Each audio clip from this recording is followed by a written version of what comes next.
Movie start होती है तो हम देखते हैं कि एक औरत के घर एक बहुत ही प्यारा बेबी पैदा होता है। वो उसका नाम हरक्यूलिस रखती है। उस वक्त के लोग एक राजा को पूजा करते थे जिसे वो अपना गॉड भी कहते थे और उसका नाम था ज़्यूस। और ये बेबी हमें ज़्यूस का ही दिखाया गया है। दूसरी तरफ हम ये देखते हैं कि ज़्यूस की वाइफ यानी रानी को जब पता चलता है कि ये बच्चा ज़्यूस का है और वो भी किसी इंसान से, अब यहाँ हरक्यूलिस कुछ बड़ा हो चुका था, लेकिन वो उसे मारना चाहती थी और इसीलिए वो 2 सांपों को उसे मारने के लिए भेज दिया। लेकिन क्योंकि हरक्यूलिस ज़्यूस का बेटा था तो उसी की तरह पावरफुल था, तो उन दोनों सांपों को अपने पास आने से पहले ही मार गिराता है। अब हम देखते हैं कि हरक्यूलिस काफी बड़ा हो चुका है। वहाँ के राजा उसे कुछ टास्क देती है। हरक्यूलिस इन टास्क से डरने वाला तो ना था, तो वो एक एक करके इनका मुकाबला करने लगता है और टास्क पूरे करने लगता है। सबसे पहले तो एक अजीब सी क्रिएचर से लड़ता है और जीत जाता है। उसके बाद भी कई जानवरों से लड़ता है और उन्हें हरा देता है।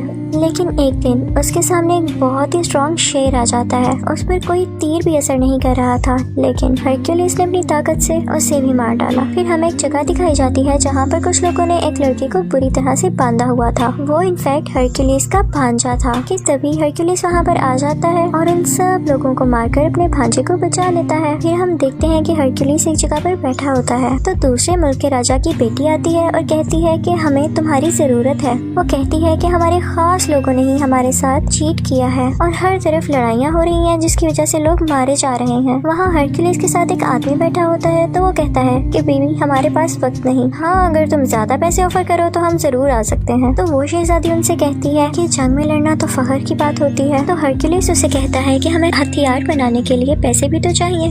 तो वो शहजादी कहती है कि मेरे बाबा यानी राजा बहुत अमीर हैं, तो वो तुम्हें बहुत सारा सोना दे सकते हैं। तो हरक्यूलिस मान जाता है और उसके साथ उसके मुल्क आ जाता है। वहाँ पर एक बहुत बड़ा स्टैचू लगा होता है जो कि ज़्यूस की वाइफ का था। तो शहजादी हरक्यूलिस को बताती है कि ये 5 साल में बना। यहाँ पर कोई भी नहीं यकीन कर रहा था कि ये वाकई ज़्यूस का बेटा है, लेकिन उस शहजादी के बेटे के लिए हरक्यूलिस तो कोई हीरो जैसा था। राजा उसे बताता है कि मेरे खास बंदे ने हमसे बगावत यानी चीट किया है और उसके बाद से पूरे मुल्क में लड़ाइयाँ चल रही हैं, इसलिए हमें तुम्हारी मदद की जरूरत है ताकि हम सब कुछ दोबारा ठीक कर सकें। वो उसे ये भी बताता है कि वो एक नॉर्मल इंसान नहीं है बल्कि वो एक जादूगर है और उसे गॉड के अलावा कोई नहीं मार सकता। वो उसे ये भी बताता है कि उसकी सोल्जर की टीम में एक ऐसी क्रिएचर है जो आधा घोड़ा और आधा इंसान है। अब हरक्यूलिस की टीम में जो लड़की आई थी वो पूछती है कि ये क्रिएचर्स कहाँ पर होते हैं। तो राजा का एक आदमी बताता है कि हमने इन्हें ना तो देखा और ना तो ये जानते हैं कि ये कहाँ रहते हैं, हमने तो बस इनके बारे में सुना है। अब हम देखते हैं कि हरक्यूलिस और उसके कुछ साथी यहाँ के किसानों को फाइट सिखा रहे होते हैं क्योंकि इनके पास कोई भी आर्मी फोर्स नहीं थी। हरक्यूलिस उनसे कहता है कि तुम सब एक दीवार की शक्ल में खड़े हो जाओ और जैसे ही वो इस तरह खड़े होते हैं तो हरक्यूलिस का एक आदमी उनकी तरफ भागता हुआ जाता है और वो उनकी बनाई गई शील्ड यानी दीवार को तोड़ता हुआ अंदर भाग जाता है। हरक्यूलिस उन सबसे कहता है कि इतनी कमजोर दीवार, अगर इसी तरह रहा तो तुम लोग हार जाओगे। अब यहाँ हरक्यूलिस इन सब फार्मर्स को ट्रेन कर रहा होता है कि हमें पता चलता है कि कुछ लोग इनके मुल्क पर अटैक करने आ रहे हैं। जब ये बात हरक्यूलिस को पता चलती है तो वो जंग करने से मना करता है क्योंकि वो कहता है कि जंग के बाद हमारे पास कुछ भी नहीं रहेगा। लेकिन वहाँ का राजा कहता है कि हम जितनी जल्दी इन लोगों को खत्म करेंगे उतनी जल्दी ही हमारे मुल्क में सुकून हो जाएगा। अब रात में हम देखते हैं कि शहजादी का वही बेटा जो हरक्यूलिस को अपना हीरो मानता था वो उससे मिलने के लिए आता है। वो उससे कहता है कि मुझे आप बहुत अच्छे लगते हैं और मैं भी बड़ा होकर आपकी तरह ही बनूंगा। यहाँ हम देखते हैं कि हरक्यूलिस किसी जानवर के दांत का लोकेट अपने गले से उतार कर उस बच्चे के गले में डाल देता है। वो उसे बताता है कि ये मैं अपने बेटे को देना चाहता था लेकिन अब तुम्हें दे रहा हूँ। अब सब लोग उस तरफ जा रहे थे जहाँ पर इन लोगों ने दुश्मन राजा का मुकाबला करना था।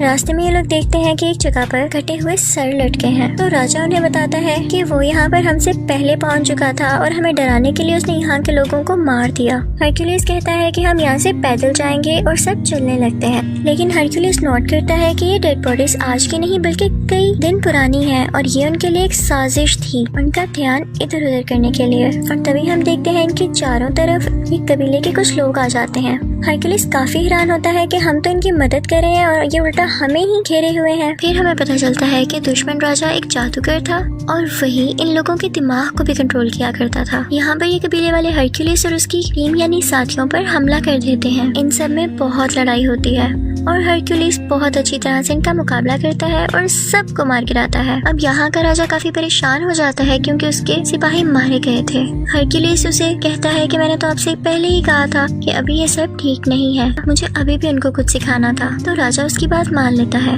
लेकिन हम देखते हैं कि हरक्यूलिस अब बहुत परेशान रहने लगा था और रातों को भी जागता था। वो ख्वाब देखता है कि उसकी फैमिली मर चुकी है और उसे अपने ख्वाब में 3 मुंह वाला क्रिएचर भी दिखाया जाता है। हरक्यूलिस के आदमियों में से एक आदमी उससे कहता है कि यहाँ आने से पहले मैंने ऐसे क्रिएचर से बात की जो कि गॉड की बात सुनकर इंसानों तक पहुँचाती हैं और फ्यूचर के बारे में भी बताती हैं, और उन्होंने तुम्हारे बारे में ये कहा कि तुम्हें अपना इनकम्प्लीट काम पूरा करना होगा। लेकिन हरक्यूलिस बहुत परेशान था तो इस बात पर इतना ध्यान नहीं देता। हरक्यूलिस की एक बीवी और 3 बच्चे थे और उसके बच्चों को मार दिया गया था, जिसका कसूरवार भी उसे ठहराया गया और इसी वजह से उसे अपने मुल्क से भी निकाल दिया गया था।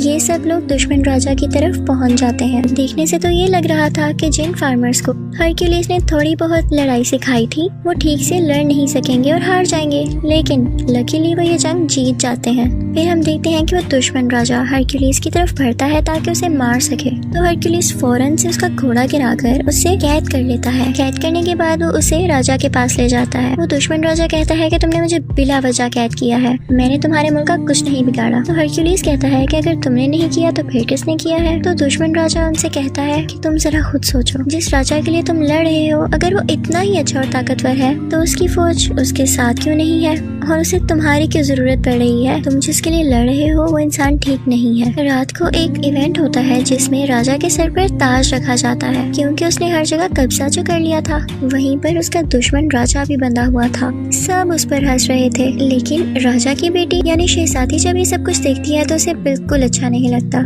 उसे उस दुश्मन राजा पर बहुत तरस आता है। हरक्यूलिस ये सब कुछ देख रहा था तो शहजादी के पास जाकर पूछता है कि ऐसा क्यों है, तुम्हारी आंखों में उसके लिए रहम क्यों आया? जो सच है तो मुझे बता सकती हो। वो बताती है कि जिस मुल्क का ये राजा है वहाँ का राजा मेरा शौहर था, लेकिन मेरे बाप ने उसे जहर दे दिया और खुद राजा बन गए, और ये राजा जिसे तुम लोग कैद करके लाए हो ये मेरे शौहर का खास आदमी था और इसीलिए वो मेरे बाप के खिलाफ हुआ और जंग शुरू होने लगी। वो कहती है कि इस सब में उस दुश्मन राजा का कोई कसूर नहीं, बल्कि वो तो हमारा दुश्मन है भी नहीं। इस सब के पीछे मेरे बाप का हाथ है, लेकिन मैं अपने बाप के सामने इसलिए कुछ नहीं बोल सकी क्योंकि मेरा एक छोटा सा बेटा है जो कि अभी उनके कंट्रोल में है। और वो उससे कहती है कि मेरे बेटे को यहाँ से ले जाओ और उसे अपनी तरह की ट्रेनिंग दो।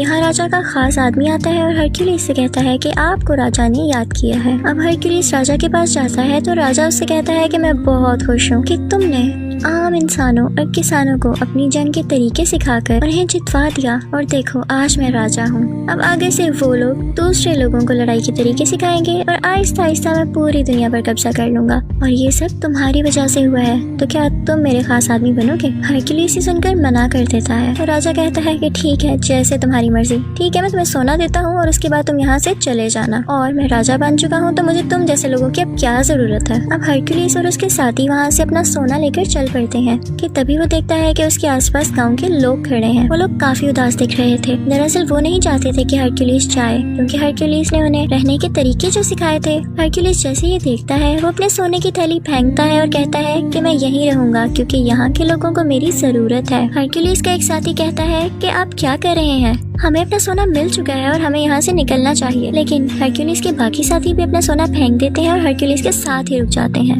सिवाय उसी एक साथी के। वो अपना सोना लेकर वहाँ से चला जाता है। अब हरक्यूलिस के साथी सीधा राजा के कमरे में आते हैं, लेकिन राजा के आदमी इन सबको घेर लेते हैं। यहाँ शहजादी और उसका बेटा भी होते हैं। अब राजा का खास आदमी उसे बताता है कि आपकी बेटी हरक्यूलिस को कह रही थी कि मेरे बेटे को अपने साथ ले जाओ। ये सुनते ही राजा अपनी बेटी से उसके बेटे को छीन लेता है। यहाँ पर राजा का एक आदमी हरक्यूलिस पर अटैक करता है जिससे वो बेहोश हो जाता है, और जब उसे होश आता है तो वो देखता है कि वो बड़ी बड़ी जंजीरों से बंधा हुआ है। और तभी वहाँ पर उस मुल्क का राजा आ जाता है जहाँ पर हरक्यूलिस बड़ा हुआ था। हरक्यूलिस ने हमेशा उसका साथ दिया और उसके लिए कई जंगें लड़ी, लेकिन यहाँ पर इसने भी चीट किया और उसी बुरे राजा के साथ एग्रीमेंट कर लिया कि हम मिलकर दुनिया पर कब्जा करेंगे। वो अपने साथ 3 भेड़िए भी लाया था और उनकी आवाज बिल्कुल वैसी थी जैसी हरक्यूलिस को ख्वाब में आया करती थी। वो सोचता है कि जब मेरी बीवी और बच्चों की डेथ हुई तब भी सेम ऐसी आवाजें मुझे आती थी, तो इसका मतलब इसके पीछे भी इन्हीं का हाथ था। हरक्यूलिस उनसे पूछता है कि आखिर तुम्हारा ऐसा करने के पीछे वजह क्या थी। तो उस मुल्क का राजा जहाँ हरक्यूलिस बड़ा हुआ था वो हरक्यूलिस से कहता है कि मुल्क के राजा हम थे, लेकिन तुम्हारे कारनामों और बहादुरी की वजह से सब लोग तुम्हारा नाम क्यों लेते थे। हमारे पास इसके अलावा और कोई ऑप्शन ही नहीं थी और हम तुम्हें भी नहीं मार सकते थे, और हमने इल्जाम भी तुम पर इसीलिए लगाया ताकि उस मुल्क के लोग तुमसे नफरत करने लग जाए और सिर्फ हमारा नाम लें। ये सुनकर हरक्यूलिस को बहुत गुस्सा आता है, लेकिन जंजीरों से बंधा होने की वजह से वो नहीं हिल पाता। अब यहाँ हम देखते हैं कि वो राजा सबको एक एक करके मारने का प्लान कर रहा था, और इसके लिए सबसे पहले वो अपनी ही बेटी को मारने लगता है। ये देखकर हरक्यूलिस घबरा जाता है, तो उसका साथी उससे कहता है कि तुम कर सकते हो, अगर तुम हिम्मत हार गए तो हमारा क्या होगा। ये सुनते ही हरक्यूलिस में काफी हिम्मत आती है और वो उन जंजीरों को तोड़ देता है और खुद को आजाद कर लेता है।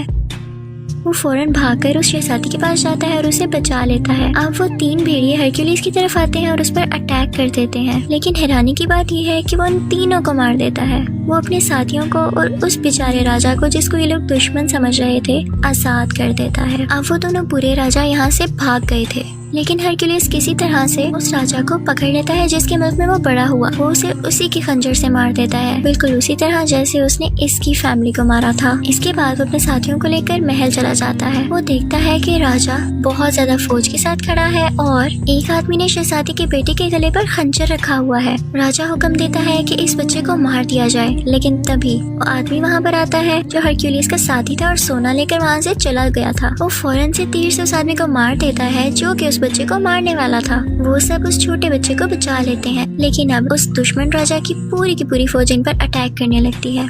हरक्यूलिस भी बराबर इनका मुकाबला करता है। इसी दौरान हरक्यूलिस के एक साथी की डेथ हो जाती है क्योंकि वो बहुत जख्मी हो चुका था। अब उस राजा की बाकी फौज भी इनकी तरफ बढ़ रही थी, लेकिन हम देखते हैं कि हरक्यूलिस के आदमियों ने बिल्कुल वैसी ही दीवार यानी शील्ड बनाई हुई थी जिसको तोड़ना नामुमकिन था। हरक्यूलिस वहाँ पर देखता है कि ज़्यूस की वाइफ की वहाँ पर बहुत बड़ी स्टैचू है। जैसे ही उस राजा के सोल्जर्स ऊपर आ रहे होते हैं तो हरक्यूलिस उस स्टैचू को नीचे की तरफ गिरा देता है। वहाँ से सब सोल्जर्स वापस आना शुरू कर देते हैं। जब राजा ये सब देखता है तो अपने सोल्जर्स पर गुस्सा होता है कि जाओ हरक्यूलिस को मारो, लेकिन तभी स्टैचू उस पर आकर गिरता है और वो राजा मारा जाता है। और राजा के सब सोल्जर्स और बाकी सब लोग भी हरक्यूलिस की ये बहादुरी देखकर उसके सामने झुक जाते हैं। लोग अभी भी नहीं जानते थे कि ये वाकई ज़्यूस का बेटा है भी या नहीं, लेकिन ये जरूरी नहीं था क्योंकि वो इतना ज्यादा बहादुर और ताकतवर था कि इस चीज ने उसे आम लोगों से ऊपर कर दिया था। वो लोगों का ख्याल भी रखा करता था, इसीलिए सब लोग हरक्यूलिस की तारीफ करने लगे थे। और यहीं पर कहानी की एंडिंग हो जाती है। Thank you for watching.